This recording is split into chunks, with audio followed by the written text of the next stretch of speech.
Hello everyone. Welcome to the geo ecologist. मैं हूं doctor Krishnanand और आप सबका बहुत बहुत स्वागत है हमारे इस ज्योग्राफिकल थॉट सीरीज में जिसे हम हिंदी में कर रहे हैं। जो कि आपके बहुत सारे मैसेजेस और ईमेल्स के बाद हमने ये डिसाइड किया कि जो ये इंग्लिश में सीरीज ऑलरेडी है हमारे चैनल पे, उसी कंटेंट को हम हिंदी में भी पढ़ाने की कोशिश कर रहे हैं। तो आइए आज इस वीडियो में हम सीखेंगे ग्रीक स्कॉलर्स के बारे में।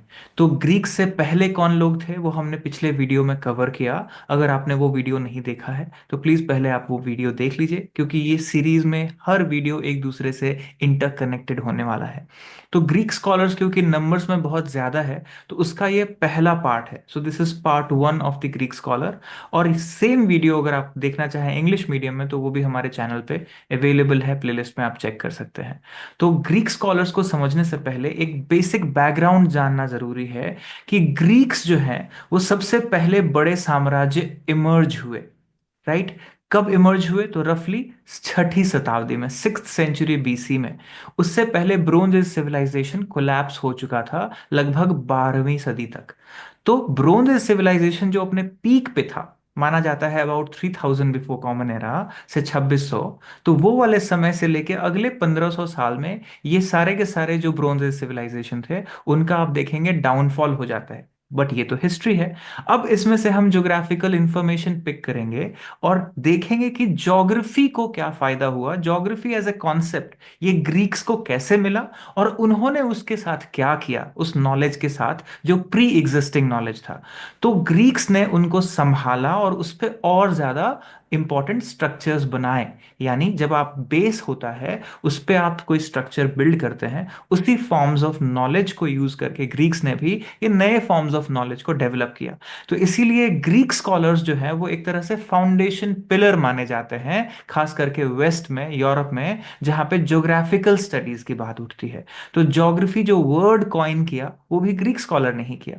तो हम ये जो पूरी लिस्ट ऑफ ग्रीक स्कॉलर्स है उसको पढ़ेंगे। लेकिन आज के वीडियो में हम एक हाफ करेंगे और अगली वीडियो में हम सेकेंड हाफ करेंगे, ताकि हम आराम से इसको छोटे छोटे वीडियोस में पढ़ सकें।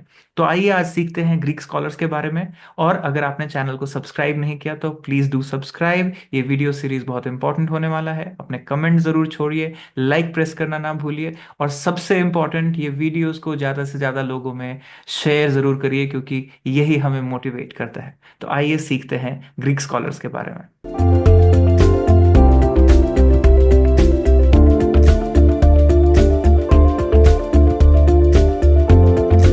तो ग्रीक स्कॉलर्स को एक एक करके जानने से पहले सबसे पहले आप देखिए लोकेशनल एनालिसिस। ज्योग्राफी में लोकेशन की एनालिसिस बहुत इंपॉर्टेंट होती है। तो जब आप देखेंगे कि ग्रीक साम्राज्य कहाँ पे था, तो आप देखिए लार्जली ये मेडिटेरेनियन के नॉर्थ में और ईस्ट में था। तो नॉर्थ और ईस्टर्न ब्लॉक, जैसे यहाँ पे सी ऑफ मरमारा है, यहाँ एजियन सी है, सी ऑफ क्रेट है, मेडिटेरेनियन सी है, ये आयोनियन सी है। तो ये छोटे छोटे सी हैं, बट अगर ओवरऑल देखें तो ये पूरा मेडिटेरेनियन है। तो ग्रीक्स मेडिटेरेनियन में सबसे बड़े एम्पायर बन के, साम्राज्य बन के उभरे ब्रोंज एज सिविलाइजेशन के कोलैप्स के बाद, यानी आयरन एज सिविलाइजेशन के दौरान। अब बात उठती है कि इनका जो लोकेशन है ये क्यों इंपॉर्टेंट है ज्योग्राफी के फर्मेंट को अच्छा करने के लिए, बेहतर करने के लिए। फाउंडेशन ज्योग्राफिकल पिलर्स की तरह इन्होंने कैसे इकट्ठा किया नॉलेज को। तो सबसे इंपॉर्टेंट देखिए कि ये एक तो एशिया माइनर से कनेक्टेड है, ये लैंड से। आप देखेंगे ये कॉन्स्टेंटिनोपल वाला एरिया जो यहाँ पे टर्की है। और दूसरा ये सी रूट से कनेक्टेड है। तो जितना भी नॉलेज था जो लेटर मेसोपोटामिया तक एग्जिस्ट करता था, प्री सिविलाइजेशंस आप देखते हैं, तो वो सारा नॉलेज कहीं ना कहीं ग्रीक्स के हाथ में आया। तो बैटन जैसे होता है रिले रेस में, वैसे ग्रीक्स ने इसको पकड़ा। और क्योंकि ग्रीक्स को नॉलेज की भूख थी, वहीं से ये थॉट आता है कि नॉलेज जो है वो पावरफुल होने का बहुत इंपॉर्टेंट जरिया है। तो नॉलेज को उन्होंने बहुत वैल्यू दिया। इसीलिए सबसे पहले ग्रीक्स ने क्या किया, जहां जहां भी उन्होंने कैपिटल्स बनाए, सिटीज बनाए, वहां पे लाइब्रेरीज जरूर बनाई। और उसमें सबसे ज्यादा फेमस जो सिटी हुई वो थी एथेंस। तो एथेंस बहुत इंपॉर्टेंट हुआ करता था, डेल्फी बहुत था इंपॉर्टेंट, थिबीज था, स्पार्टा था। और फिर अगर आप देखेंगे एशिया माइनर में यहाँ पे ट्रॉय है और मिलेटस है। तो ये सारे टाउन्स बड़े इंपॉर्टेंट है। और इन टाउन्स में नॉलेज सेंटर था, ट्रेडिंग सेंटर था और एडमिनिस्ट्रेटिंग सेंटर था। तो एडमिनिस्ट्रेटिव सेंटर होने की वजह से वैल्यू चीजों को दी जाती थी बहुत ज्यादा।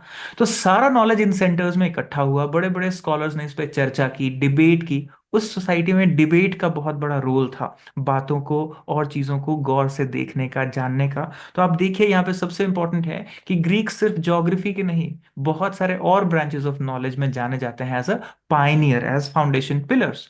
तो इसको गोल्डन एज ऑफ ग्रीस कहते हैं, जो कि शुरू होता है लगभग 750 बिफोर कॉमन एरा से। लेकिन सिक्स्थ सेंचुरी जो है वो सबसे इंपॉर्टेंट माना जाता है, क्योंकि सबसे बड़े स्कॉलर्स, फिलॉसफी की बात करिए आप, या ज्योग्राफी की बात करिए, या हिस्ट्री की बात करिए, ये इसी समय पे हुए यहाँ पे। तो एस्ट्रोनॉमी इनको कहाँ से मिला नॉलेज? सीरिया से। जियोमेट्री का नॉलेज कैल्डियन से मिला। मैथमेटिक्स का नॉलेज इजिप्शियन से मिला। अब ये जो जितने भी पुराने सिविलाइजेशन से इनकी नॉलेज मिली, इन सबको इन्होंने इकट्ठा किया, चर्न किया और नई चीजें बनाई। तो फिलॉसफी, साइंटिफिक एटीट्यूड, इनक्विजिटिवनेस, जिज्ञासु होना, ये अपने आप में बहुत इंपॉर्टेंट है साइंस की तरक्की के लिए। क्वेश्चन मार्क से सारी चीजें शुरू होती है। तो आप देखेंगे ये इंटेलेक्चुअल कॉम्प्रिहेंसिव माइंड जो है, ये यहाँ पे बहुत इंपॉर्टेंट था। और एसीरिया और बेबीलोनिया से इनको बहुत सारे और चीजें मिली, नॉलेज मिला एस्ट्रोनॉमी का, और जो आपका स्काई का कॉन्सेप्ट है, माउंटेन का कॉन्सेप्ट है, कोस्टल एरियाज का कॉन्सेप्ट है, ये सब यहाँ पे आता है। और सिविलाइजेशन यहाँ से और फर्दर ऊपर की ओर प्रोग्रेस करता है।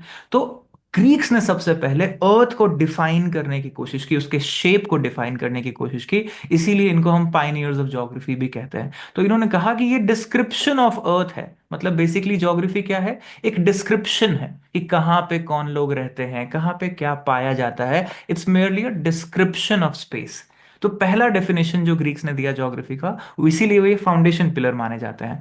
अब बात करते हैं कि एंशियंट ग्रीक एरिया में अगर आप देखेंगे इस रीजन में, तो दो तरह से नॉलेज इकट्ठा हुआ और दो ट्रेडिशन शुरू हुए ज्योग्राफिकल स्टडीज में मेनली। तो उसमें पहला है मैथमेटिकल एंड एस्ट्रोनॉमिकल ट्रेडिशन, जिसमें ज्यादातर कैलकुलेशंस की बात है। एस्ट्रोनॉमी में अगर आप देखेंगे तो कॉन्स्टलेशन, स्टार्स, यूनिवर्स, इन सब से रिलेटेड चीजें हैं। और दूसरा है लिटरेरी ट्रेडिशन, जो कि पुराने समय से सुनी हुई कथाएं, stories of kings, queens, downfall, लड़ाई, ये जो चीजें चली आ रही थी, उसको एक प्रॉपर फॉर्मेट में हिस्ट्री के फॉर्म में लिखा गया। फोकलोर्स के नरेशन को हिस्टोरिकली लिखा गया इस पीरियड में आके। तो ये बहुत बड़ा लिटरेरी ट्रेडिशन यहां से शुरू होता है। तो सबसे बड़ा नाम जो आपको देखने को मिलेगा वो है होमर का। तो होमर बहुत बड़े स्कॉलर थे, हिस्टोरियन थे। इन्होंने सबसे पहले 700 बीसी के अराउंड में आप देखेंगे यहाँ पे राइटिंग शुरू की। राइट। और राइटिंग का आर्ट कैसे डेवलप किया इन्होंने? तो अल्फाबेट कहां से आया? तो फिनिशियन से आया। अगर आपने पिछला लेक्चर देखा होगा तो हमने बात की थी जो वॉवेल्स और कॉन्सोनेंट्स की। तो फिनिशियंस अल्फाबेट से इन्होंने अपने और अल्फाबेट बनाए।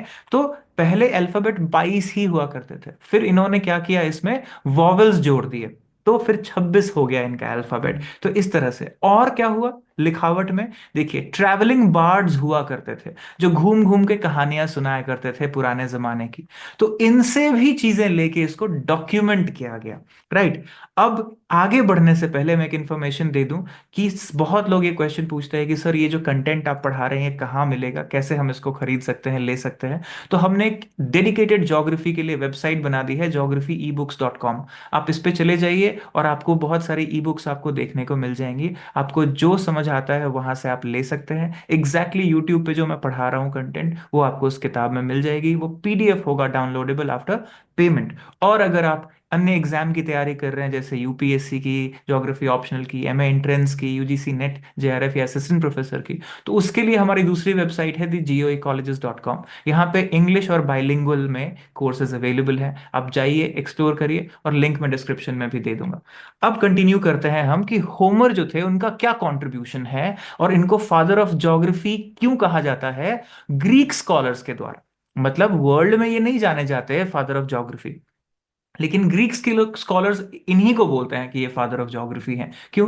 क्योंकि इन्होंने जो चीजें लिखी, जो लिटरेरी ट्रेडिशन की चीजें, मॉन्यूमेंटल वर्क लिखा, जिसमें सबसे बड़ा दो इंपॉर्टेंट एपिक्स है, आप देखिए। ओडिसी लिखा, किंग ओडिसस, उसकी कहानी है ये। और इलियड, जिसमें ट्रोजन वॉर जो है वो बहुत फेमस हुआ, अगर आपने वो पिक्चर देखी हो ट्रॉय, तो आप शायद रिलेट कर पाएंगे।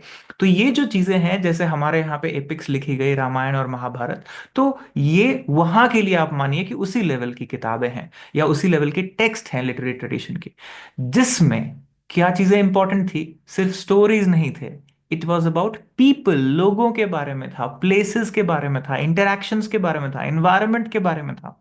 तो क्योंकि ये सारी चीजों के बारे में था, इसीलिए ग्रीक स्कॉलर्स होमर को रिगार्ड करते हैं as a foundation pillar of geography, founding father of geography. Right, लेकिन वैसे अगर कोई पूछे फादर ऑफ ज्योग्राफी कौन है, तो वो है इरेटोस्थीनीज, जो हम आगे आने वाले समय में पढ़ेंगे। तो देखिए इन्होंने क्या बातें लिखी हैं इसमें, कि अर्थ जो है वो सर्कुलर फॉर्म में है, जो कि चारों तरफ से सराउंडेड है ओशन रिवर से। सी नहीं बोला उन्होंने, कहा ओशन रिवर। कॉन्सेप्ट देखिए। और कॉन्सेप्ट ऑफ स्काई जो है, जो हम होराइजन देखते हैं, उसको इन्होंने डिफाइन किया। और विंड्स जो है उन्होंने चार तरीके की डिफाइन की है, डिपेंडिंग अपॉन डायरेक्शन, कि कौन सा हवा किधर से चल रहा है। तो ये चारों का नाम जरूर याद रखिए, बहुत सारे एग्जाम्स में आता है। तो बोरियस, बोरियालिस जब हम बोलते हैं, राइट, या बोरियस जो शब्द है वो नॉर्थ से है, बोरियल फॉरेस्ट की बात हम करते हैं। तो strong cool wind with clear skies.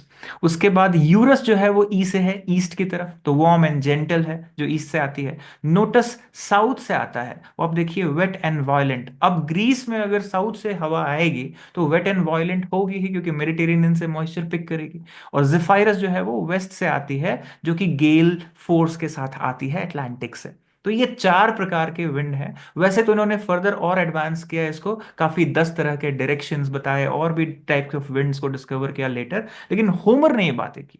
अब बात करते हैं थोड़ा सा और, देखिए कि मिलेटस जो टाउन है, यहां पे आप देखिए, जहां पे आप देखते हैं यहाँ ट्रॉय है और यहाँ मिलेटस है, यानी एशिया माइनर की बात हम कर रहे हैं, एजियन सी क्रॉस करके। तो इधर आप देखिए कि बहुत बड़ा ये सेटलमेंट था, जहां पे एक नदी है जिसका नाम है मियांडर रिवर। और मियांडर रिवर जो है, इसी के नाम पे आप देखेंगे मियांडरिंग प्रोसेस आया है जियोमॉर्फोलॉजी में। राइट, तो होमर जो है यहाँ पे मिलेटस के लोगों को केरियंस कहते हैं, जो कि एकियंस थे ग्रीक में, ट्रोजन वॉर में उनसे इन्होंने लड़ाई की थी। राइट, तो ट्रोजन वॉर को जो बात कही गई है वो यहीं पे आप देख सकते हैं, इसी कोस्ट पे। तो अब बात करते हैं और कौन से स्कॉलर हुए। अभी देखिए, आप अगर जाएंगे ट्रॉय को देखने, तो कुछ इस हाल में आपको देखने को मिलेगा। और थेल्स, एनाक्सिमैंडर, राइट, और हिकेटियस, ये जो सारे फिगर्स आपको देखने को मिलते हैं, ये इसी समय के हैं। तो इसमें देखिए एक एक करके कि थेल्स जो थे मिलेटस में, जहां पे लाइब्रेरी थी, वहां पे इन्होंने क्या काम किया। तो अगर आपने मैथमेटिक्स में थेल्स थ्योरम पढ़ा होगा तो आपको याद होगा। तो ये बड़े जीनियस थे, ट्रैवलर थे, फिलोसोफर थे, लेकिन बेसिक थ्योरम्स ऑफ ज्योमेट्री इन्होंने दे दिया। और भी बहुत सारे काम किए, जैसे सर्कल को डिवाइड किया दो इक्वल पार्ट्स में उसके डायमीटर से। फिर angles at either end of base of isosceles triangle are equal, जो आइसोसिलस ट्रायंगल होता है उसके बेस का एंगल इक्वल होता है, अगर आपने मैथ्स में पढ़ा हो, देखा होगा। Two parallel lines are cross diagonally by straight line, the opposite angles are equal. आपने अगर ज्योमेट्री पढ़ी है और चीजें देखी है। Semi circle is a right angle, इस एंगल में अगर देखेंगे, side of similar triangles are proportional, two triangles are congruent, अगर आप देखेंगे। तो ये सारी बातें आती हैं थेल्स के काम से, और 6th सेंचुरी की बात हम कर रहे हैं। राइट, और इन्होंने विजुलाइज किया अर्थ को as a disc floating in water. अभी ये स्फेरिकल अर्थ की बात भी नहीं कर रहे हैं, इसीलिए कई बार हम बोलते हैं कि इंडिया में तो हमेशा से ही स्फीयर था अर्थ, लेकिन यहाँ पे तो फ्लैट डिस्क था। तो ये जो है ट्रेडिशन, यहाँ से नॉलेज का शुरू होता है। अब बात करते हैं कि इन्होंने इंपिरिकल स्टडीज की, ऑब्जर्वेशन लिया ग्राउंड पे जाके, राइट, और उन्होंने अनसाइंटिफिक एक्सप्लेनेशन जो पहले की थी उसको क्वेश्चन किया। तो पुराने थॉट को क्वेश्चन करके नया थॉट बनाना, ये यहां से शुरू होता है ट्रेडिशन। अब देखिए एनाक्सिमैंडर का समय। तो एनाक्सिमैंडर जो है, आप देखिए एंड ऑफ 7th सेंचुरी पे, और अब बिगिनिंग ऑफ आप देख सकते हैं 6th सेंचुरी। यहाँ प्री सोक्रेटिक ग्रीक फिलोसफर है, सुकरात से पहले का। तो यहाँ पे एक डिवाइस है जो बेबीलोन से आता है, नोमोन। राइट, और नोमोन जो है उसमें जो शैडोज हैं, उसकी कैलकुलेशन से आप देखिए एक तरह का घड़ी आपको देखने को मिलेगा। इसमें एस्ट्रोनॉमी के इसको फाउंडिंग फादर्स कहा जाता है, इन नोमोन को यूज किया उन्होंने। और father of cosmology and astronomy कहा जाता है इनको, ग्रीस में खास करके। और mechanical model of the world को बनाया। ये जो मैप है वर्ल्ड का, वो कुछ इस तरह से इन्होंने डिजाइन किया। नॉर्थ में यूरोप है, इधर एशिया है, इधर लीबिया है, पूरा अफ्रीका तो अभी डिस्कवर ही नहीं हुआ था। राइट, तो यहां तक की बातें हैं। और इन्होंने सुमेरियन से जो नॉलेज इकट्ठा किया था उस आधार पे ये वर्ल्ड मैप बनाया एनाक्सिमेंडर ने। फर्दर आप देखेंगे यहाँ पे कि हिकेटियस जो है वो और बड़ा स्कॉलर इमर्ज होते हैं मिलेटस में खास करके। कई किताबों ने क्या किया है कि हिकेटियस को फादर ऑफ ज्योग्राफी लिख दिया है और कंफ्यूजन कर दिया है। ऑल्दो इनका कंट्रीब्यूशन बहुत ज्यादा है, लेकिन जब तक हिकेटियस थे तब तक ज्योग्राफी नाम का शब्द ही नहीं बना था डिक्शनरी में। राइट, तो इरेटोस्थीनीज जब अलेक्जेंड्रिया में आते हैं वहां पे वो ज्योग्राफी वर्ड कॉइन करते हैं, इसीलिए उनको फादर ऑफ ज्योग्राफी कहते हैं, हिकेटियस को नहीं कहते हैं। तो ये कंफ्यूजन आप दूर कर लीजिए यहाँ पे। राइट, तो ये पाइनियर स्कॉलर थे, हिस्टोरियन थे, प्रोज लिखते थे। इनका किताब जो है जी पीरियड ऑफ, जिसको डिस्क्रिप्शन ऑफ द अर्थ कहते हैं, इन्होंने लिखी मिलिटस में। और इसमें बहुत सारी चीजें की, जैसे पहला पार्ट में ये ज्योग्राफिकल इंफॉर्मेशन देते हैं यूरोप का, पार्ट बी में लीबिया के बारे में बताते हैं, तो ये डिस्क्रिप्शन है। फिर इन्होंने जीनियोलॉजीज लिखी जो कि हिस्टोरिकल वर्क है, राइट, मिथोग्राफी है। राइट, तो ये देख सकते हैं आप। और इन्होंने थॉट में जब हम पढ़ते हैं डिस्क्रिप्शन और लॉ मेकिंग, जिसमें हम आगे देखेंगे कि नोमोथेटिक और आइडियोग्राफिक अप्रोच है, जिसको हम देखेंगे डिबेट के फॉर्म में, डाइकोटमी के फॉर्म में, ये यहीं से शुरू होती है। इन्होंने दो तरीके की थिंकिंग के बीच में डिस्क्रिप्शन में क्लियर कट डिफरेंस बताया। और देखिए आप कि ये पहले थे जिन्होंने हिस्ट्री को और मिथ को अलग अलग करना सिखाया। अब बात करते हैं सबसे बड़े हिस्टोरियन और एथनोग्राफर, जिसको फादर ऑफ हिस्ट्री भी कहते हैं 5th सेंचुरी में, हेरोडोटस की। तो हेरोडोटस जो है, इनका एक स्टेटमेंट जरूर याद रखिएगा, बहुत एग्जाम में ये पूछा जाता है कि all history must be treated geographically and all geography must be treated historically. Right, कि ज्योग्राफी को पढ़ना है तो इतिहास में से ज्योग्राफी को निकाल के पढ़िए, बिना हिस्ट्री के ज्योग्राफी आपको समअप नहीं होगा, पूरी तरह से नहीं समझेंगे। और हिस्ट्री को अगर पढ़ना है तो ज्योग्राफिकली पढ़ के देखिए, कहीं का भी इतिहास अगर आप ज्योग्राफिकली पढ़ेंगे तो ज्यादा बेहतर समझेंगे।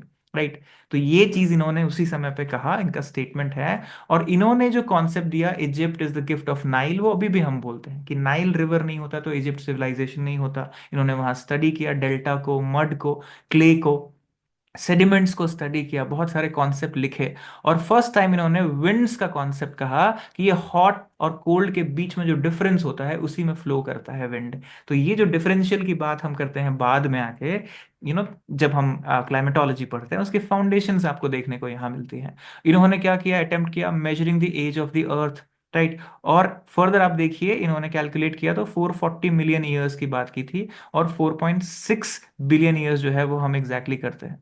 तो ये जो सारी चीजें आप देखते हैं, इनका फाउंडेशन आपको इन अर्ली ग्रीक्स में देखने को मिलता है। तो जैसा आप जानते हैं कि इसका हमने सेकंड पार्ट भी करना है, इसके आगे के स्कॉलर को हम सेकंड पार्ट में करेंगे। और अगर आपको कंटेंट पहले से चाहिए तो आप जाके यहाँ पे वेबसाइट पे कंटेंट ले सकते हैं या कोर्सेज को एक्सप्लोर कर सकते हैं, तो आप देख लीजिए। तो आज की वीडियो में हम सिर्फ इतना बात करेंगे, ताकि अब एक दिन में हम सारे स्कॉलर को नहीं करें, हम बारी बारी से आराम आराम से पढ़ें। तो सेकंड पार्ट जो होगा उसमें हम इसके बाद के जो स्कॉलर्स हैं उनकी कंट्रीब्यूशन देखेंगे। तो अभी हम बात कर रहे थे मिलेटस की, जो टाउन है वहां तक कितने लोगों का कंट्रीब्यूशन है। फिर आप देखेंगे कि मिलेटस के बाद जब अलेक्जेंडर आते हैं, तो अलेक्जेंडर के समय पे जो डेवलपमेंट होता है, जिसमें आपको एरिस्टोटल का नाम आता है, इरेटोस्थीनीज का नाम आता है, जब ये स्कॉलर्स आते हैं तो अलेक्जेंड्रिया शहर ज्यादा इंपॉर्टेंट हो जाता है। और अलेक्जेंड्रिया में बनती है अगली बड़ी लाइब्रेरी, जहां पे वो स्कॉलर्स आते हैं, उनके कंट्रीब्यूशन होते हैं। तो अगले पार्ट ऑफ वीडियो में देखिए, तब तक आप इसको अच्छे से समझिए, पढ़िए। सो ऑल द बेस्ट विशेस, और प्लीज डोंट फॉरगेट इस पे कमेंट करना, लाइक करना, और प्लीज अगर आप शेयर कर सकते हैं तो इसको ज्यादा से ज्यादा लोगों तक शेयर जरूर करिए। इस हिंदी सीरीज को हमें बहुत सारे लोगों तक पहुंचानी है, क्योंकि बहुत सारे लोगों का रिक्वेस्ट आया था। So all the best wishes, take care.